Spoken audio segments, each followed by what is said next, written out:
Hello बच्चों, let's read the question. कह रहा है 1 gram of graphite is बर्nt in A bomb calorimeter. Okay बच्चों, ग्रेफाइट क्या होता है? एलोट्रोप होता है कार्बन का। ओके बच्चों, इसको हमने बर्न किया है किसमें? एक बॉम्ब कैलोरीमीटर में in excess of oxygen. Oxygen के प्रेजेंस में अगर किसी को जलाते हैं उस प्रोसेस को हम क्या कहते हैं बच्चों? वो प्रोसेस होती है कंबशन। टेम्परेचर रखा है 298 केल्विन और प्रेशर है 1 atm। ओके बच्चों, 1 एटमॉस्फेरिक प्रेशर और हमें इक्वेशन भी दे रखी है। अब कह रहा है during the reaction the temperature rises from 298 kelvin to 299 kelvin. मतलब जो चेंज इन टेम्परेचर आ रहा है वो कितना है बच्चों? 1 केल्विन है। If the heat capacity of a bomb calorimeter is 20.7 kilojoule per Kelvin, what is the enthalpy change for the above reaction at 298 Kelvin and 1 atm? Okay, तो कुल मिला के आपको एंथैल्पी चेंज ऑफ कंबशन यहाँ पर delta H combustion आपको निकालना है। ओके बच्चों, तो ये जो रिएक्शन हो रही है ना, इस रिएक्शन का जो एंथैल्पी चेंज होगा वही होगा enthalpy change of combustion. Bomb calorimeter से हम ये काम करते हैं। देखो बॉम्ब कैलोरीमीटर का एक रफ सा डायग्राम बनाते हैं। देखो इसमें ये यहाँ पर बॉम्ब होता है आपका। ओके, इसमें हम अपने सैंपल को बर्न करते हैं बच्चों। बाहर पानी होता है बच्चों। ओके, जो सैंपल हीट लूज करता है ना उसको ये इधर आपका कैलोरीमीटर क्या कर लेता है? गेन कर लेता है बच्चों। ओके, ये क्या होता है? एक तो आपका इंसुलेटेड होता है, हीट बाहर नहीं निकलेगी बच्चों। ओके ना, बाहर से अंदर आएगी। और जो ये आपका कांस्टेंट वॉल्यूम पे काम करता है। ओके, तो यहाँ पर ये जो हीट कैपेसिटी आपको दे रखी है ना, it is the heat capacity at constant volume. अब देखो कांस्टेंट वॉल्यूम का क्या फायदा हम उठा सकते हैं? कांस्टेंट वॉल्यूम का हम ये फायदा उठा सकते हैं। देखो वर्क क्या होता है? ये होता है minus P external into change in volume बच्चों। Okay, P external DV. अब कांस्टेंट वॉल्यूम है तो डीवी आपका जीरो बच्चों, चेंज इन वॉल्यूम जीरो, तो वर्क भी यहाँ पर क्या हो जाएगा बच्चों? वर्क भी आपका यहाँ पर जीरो हो जाएगा। तो इससे क्या हो गया? इससे ये हो गया बच्चों, जो हमारा फर्स्ट लॉ है थर्मोडायनेमिक्स का वो क्या कहता है? ये कहता है delta U, change in internal energy is equal to heat given to the system plus work done on the system. तो वर्क तो जीरो है, तो डेल्टा यू किसके इक्वल आ जाएगा? क्यू के। ओके, और हम यहाँ पर आइडियल सिस्टम मान के काम करेंगे बच्चों, तो ये इक्वल हो जाएगा आपका N C V del T के equal. Okay, N number of mole, CV है heat capacity at constant volume, del T है चेंज इन टेम्परेचर जो कि हमें 1 केल्विन दे रखा है। अब अगर हम बात करें अपने प्रिंसिपल की ऑफ बॉम्ब कैलोरीमीटर, तो ये क्या होता है? ये होता है बच्चों कि heat lost during process is equal to heat gain by calorimeter. Okay, अब हीट गेन कौन कर रहा है बच्चों? क्यू गेन कौन कर रहा है? कैलोरीमीटर कर रहा है बच्चों। ओके, तो ये किसके इक्वल होगा बच्चों?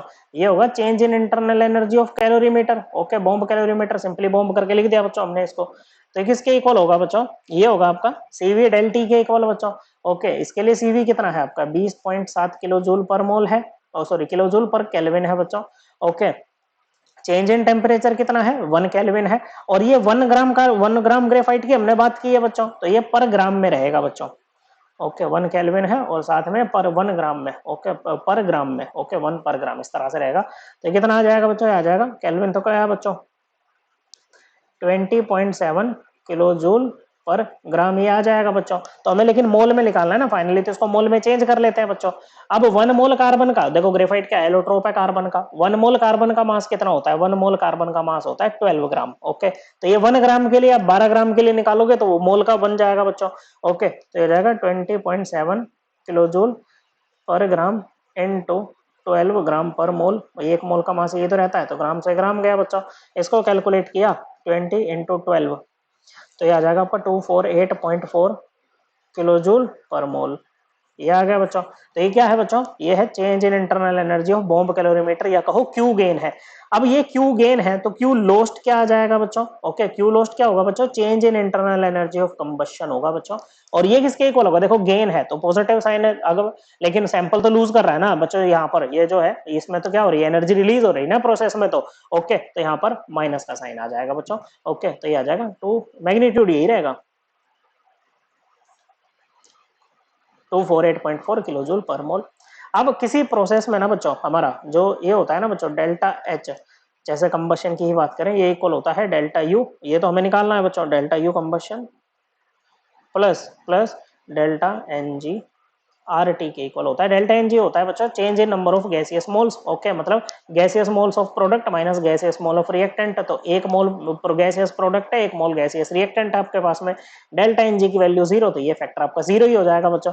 तो डेल्टा एच कंबशन क्या होगी बच्चों, ये आपके डेल्टा यू कंबशन के इक्वल होगी, जो कि किसके इक्वल आएगी बच्चों, ये आ जाएगी माइनस का 248.4 किलो जूल पर मोल। लगभग हम इसको क्या लिख सकते हैं बच्चों, ओके, अप्रोक्स में हम इसको माइनस का 248 किलो जूल पर मोल लिख सकते हैं बच्चों, क्योंकि इस डिजिट को हम ड्रॉप कर रहे हैं बच्चों। ओके, और ये 5 से कम है तो इससे पहले वाले पे कोई फर्क नहीं पड़ेगा। So correct answer option 2। I hope आपको ये एकदम क्लियर हो गया होगा। और ये जो बॉम्ब कैलोरीमीटर का कंसेप्ट है, हम इसको एनसीईआरटी से रेफर कर सकते हैं। हमें क्लास 11th की एनसीईआरटी खोलनी है अपनी, चैप्टर नंबर 6 थर्मोडायनेमिक्स वाला चैप्टर, पेज नंबर 164 पे हमें ये मिल जाएगा।